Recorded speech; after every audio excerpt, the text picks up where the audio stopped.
Priority ہے، ان کی خواہش ہے کہ ان کے بچے پڑھ جائیں، تو لازمی بات ہے اس نے دعا جو ہے وہ ایسے دی ہے۔ ایک اور واقعہ شیئر کرتا ہوں کہ آج سے کوئی 7 8 یا پھر 9 سال پہلے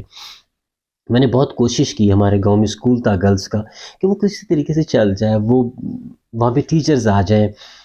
وہ اپ گریڈ ہو جائے، لیکن 400 بچیاں اور ایک ٹیچر، وہ بھی میٹرک پاس، لازمی بات ہے کوئی پڑھائی کا ماحول نہیں بن سکتا، حالانکہ بہت ہی محنتی ٹیچر، بہت ہی ڈیووٹیڈ ٹیچر، میں نے کبھی اس قسم کا ٹیچر نہیں دیکھا۔ تو اتنی ڈیووشن کے باوجود 400 بچوں کو آپ ایک ٹیچر کے ساتھ نہیں پڑھا سکتے، تو میں نے مجبوراً اپنے بہن بھائیوں کو ساتھی گاؤں میں داخل کروایا۔ اب ہوتا یہ تھا کہ میرے 2 بہن بھائی باہر پرائیویٹ کے اسکول میں جا رہے ہیں، اور 2 جو بھائی ہیں میرے وہ سرکاری اسکول میں پڑھ رہے ہیں اپنے گاؤں کے۔ اب گھر میں کچھ ایسا ماحول ہے کہ جو بچے پرائیویٹ اسکول جا رہے ہیں، جن کی فیسز ادا ہو رہی ہیں، جن کی گاڑیوں کے خرچے ہیں، جن کے اس کے علاوہ بھی بڑے سارے فنکشنز ہیں اسکول کے، مطلب کافی سارا خرچ ان پہ ہو رہا ہے، ان کو پریورٹی دی جانے لگی ہے، ان کو پریورٹی بھی دی جا رہی ہے، ان کا پوچھا جاتا ہے، گھر میں اگر کوئی کام ہوتا ہے تو ان سے کوئی غرحاضری بھی نہیں کروائی جاتی، اور صبح ٹائم سے ان کو تیار کروا کے گاڑی میں بٹھا دیا جاتا ہے، اور جب شام کو وہ واپس آتے ہیں پھر ان سے ہوم ورک کا بھی پوچھا جاتا ہے اور ان سے کام کروایا بھی جاتا ہے۔ دوسرے سائڈ پہ وہ بھائی جو سرکاری اسکول میں جا رہے تھے، ان کی کوئی فیس نہیں ہے، ان کو کتابیں مفت مل رہی ہیں اور سب کچھ جو ہے وہ فری میں ہے، وہ بس گھر سے اٹھتے ہیں اور چلے جاتے ہیں۔ اب کیا ہے کہ ان کا صبح بھی کوئی گھر پہ پوچھنے والا نہیں ہوتا کہ آپ نے تیار ہونا ہے یا نہیں ہونا، ٹائم پہ اسکول جانا ہے یا پھر نہیں جانا، واپسی پہ بھی ان سے کوئی نہیں پوچھتا کہ آپ کو ہوم ورک دیا گیا ہے، آپ نے ہوم ورک کرنا ہے یا پھر نہیں کرنا۔ اور اسی طرح جو اگر کوئی گھر پہ کام پڑ جاتا ہے، گاؤں میں کام پڑتے رہتے ہیں، تو کام پڑھنے کے لیے بھی وہ سرکاری اسکول کے بچوں سے چھٹی کروائی جاتی ہے، جو پرائیویٹ میں جا رہے ہیں کیونکہ ان پہ خرچ ہو رہا ہے، ان سے ڈبل فیس لی جا رہی ہے، ان کا اگر ایک ان کو پروگریس رپورٹ بھی دینی ہوتی ہے تو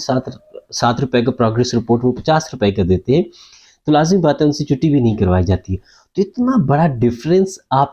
ایک گھر میں دیکھ رہے ہیں، ایک بہن بھائیوں میں دیکھ رہے ہیں، کیوں کہ ایک پہ خرچ ہو رہا ہے اور ایک پہ خرچ نہیں ہو رہا۔ اب دیکھیں کہ اگر آپ بچے پہ خرچ نہیں کرتے تو لازمی بات ہے آپ اس کو پریورٹی بھی نہیں دیتے، آپ اس پہ خرچ بھی نہیں کر رہے، آپ اس کی تعلیم پر خرچ بھی نہیں کر رہے،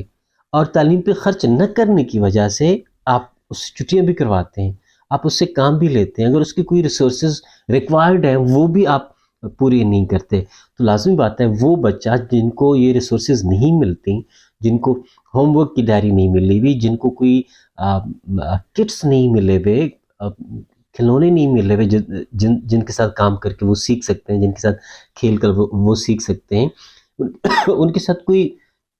ڈرائنگ کی کاپیاں نہیں ہیں، تو لازمی بات ہے وہ بچے کیسے پڑھ پائیں گے ان بچوں کی نسبت جن کے ساتھ یہ ساری ریسورسز ہیں۔ اور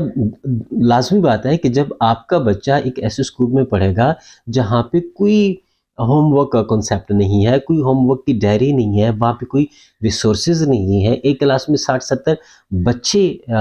بیٹھ کے پڑھ رہے ہیں، تو ایک ٹیچر وہاں پہ بیٹھ کے 60 70 بچوں کو کیا کام دے سکے گا، کیا کام چیک کر سکے گا؟ آپ خود بتائیں کہ اگر آپ کو کوئی اسائنمنٹ دی جاتی ہے اور کوئی وہ اسائنمنٹ چیک نہیں کرتا تو آپ کو کوئی ڈر نہیں ہے، آپ کو کوئی خیال نہیں ہے، آپ کو کوئی احساس نہیں ہوگا کہ بس مجھے کام ملا ہے، چیک کسی نے کرنا نہیں ہے تو میں یہ کام کیوں کروں۔ جب تک ٹیچر کسی بچے کے قریب نہیں پہنچے گا وہ بچہ نہیں پڑھ پائے گا، اور گھر میں آپ بھی اگر اس سے نہیں پوچھیں گے تو لازمی بات ہے اس کا کوئی گول، اس کی کوئی منزل نہیں بنے گی۔ اس لیے بہت ضروری ہے کہ آپ نے بچوں کی جو تعلیم ہے اس کو پریورٹی دینی ہے، اس کو ٹاپ پہ رکھنا ہے کہ سب سے پہلے میری بچوں کی تعلیم ہے۔ بچوں کی تعلیم سے مراد یہ ہے کہ اگر کوئی بھی ایسا اسکول ہے جہاں پہ بچوں کو توجہ نہیں دی جاتی، جہاں پہ تعداد زیادہ ہے، جہاں پہ ٹرین ٹیچرز نہیں ہیں، جہاں پہ ریسورسز نہیں ہیں، جہاں پہ کلاس کا جو انوائرمنٹ ہے، ماحول ہے، وہ اس قسم کا نہیں بنا ہوا کہ بچے وہاں پہ پڑھ سکیں، وہاں کی جو ایڈمنسٹریشن ہے وہ بچوں کے لیے ڈیووٹیڈ نہیں ہے، وہ بچوں کے مستقبل کا نہیں سوچ رہی، تو لازمی بات ہے اگر ایسی تعلیم آپ کو ملتی ہے، 2 اسٹیپ پہ ملتی ہے، فری میں ملتی ہے، لیکن اگر آپ کا بچہ ضائع ہو رہا ہے تو یہ آپ کے بچے کے لیے بربادی ہے، آپ ضرور اپنے بچے کو کسی ایسے اسکول میں داخل کرائیے گا، چاہے آپ اس کو زیادہ فیس ادا کریں، چاہے اس کے لیے آپ کو بہت اپنی تنخواہ کا بڑا حصہ ان پہ خرچ کرنا پڑے،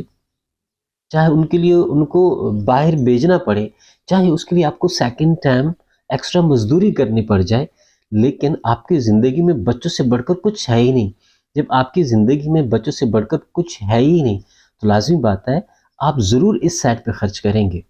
آپ ضرور اپنا پیٹ کاٹیں گے، اپنے بچوں پہ خرچ کریں گے، تاکہ آپ کے بچے جو ہیں وہ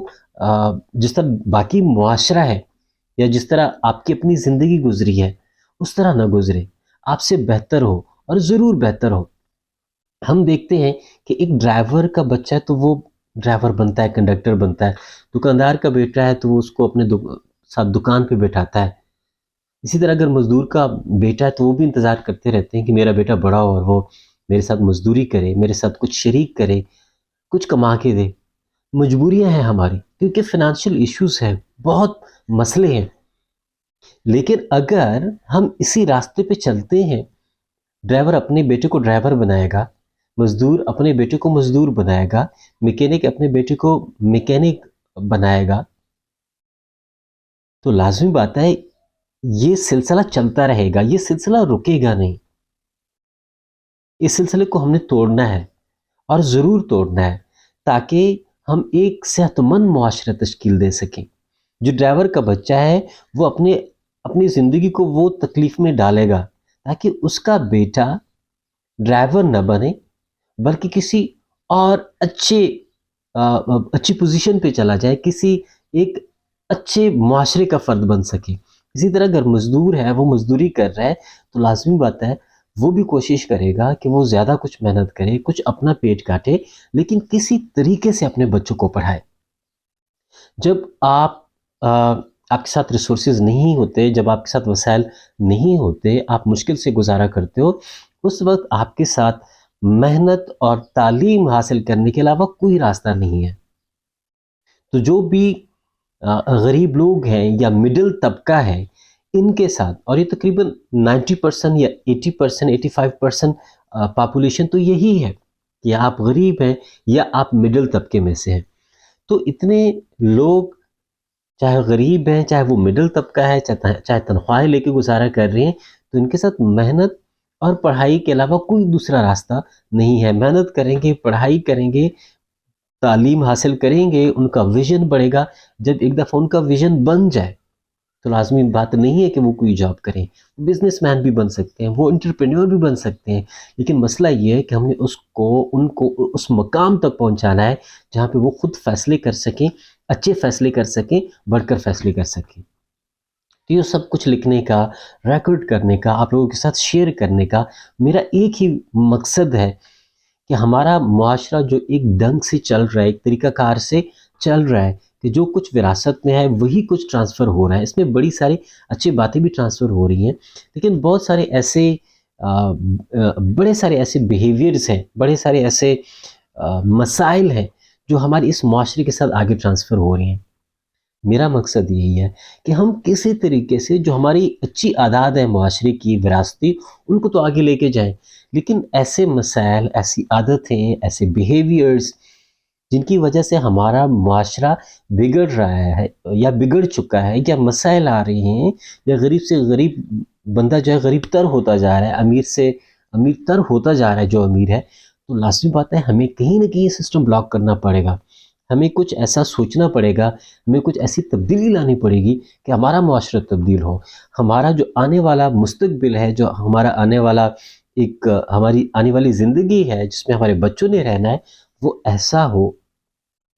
جو تبدیل ہو، جو سچا ہو۔ اس میں یہ نہیں ہے کہ ڈرائیور کا بچہ ڈرائیور بن رہا ہے، نہیں، وہ پڑھ رہا ہے، وہ ڈیولپ ہو رہا ہے، وہ نکل رہا ہے، وہ ایک اچھی پوزیشن تک پہنچ رہا ہے۔ تو اگر ہم یہ کریں گے، اپنے بچوں کو توجہ دیں گے، اپنے بچوں کو پریورٹی دیں گے، اپنے بچوں پہ خرچ کریں گے، تو لازمی بات ہے جو ہمارا